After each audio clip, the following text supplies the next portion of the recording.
Welcome to our channel. Today we how to withdraw veteran retirement funds using DFAS, detailed guide step by step clearly.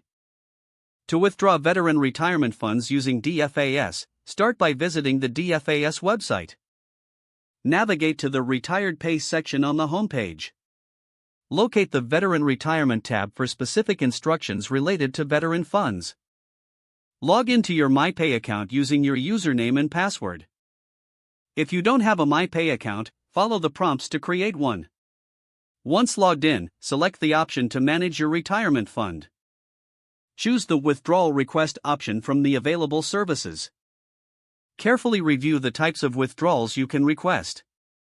Select the desired withdrawal type based on your financial needs. Fill out the required withdrawal form accurately. Ensure that you provide all necessary personal and banking information.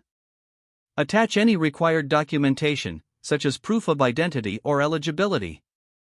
Double-check all entries for accuracy to avoid processing delays.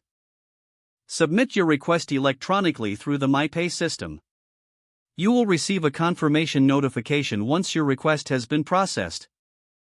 Monitor your email for updates or any requests for additional information.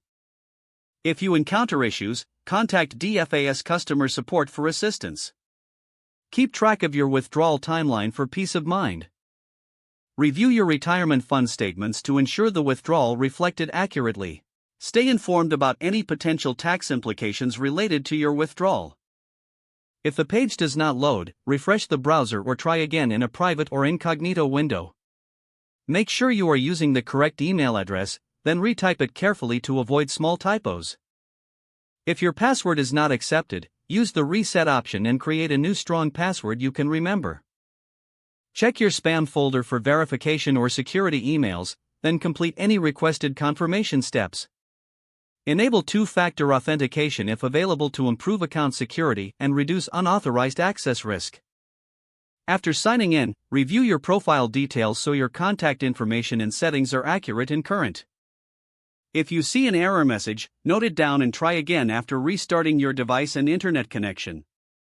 Log out when you finish, especially on shared devices, to keep your account and payment information secure. Don't forget to like this video and subscribe to our channel for more step-by-step tech guides.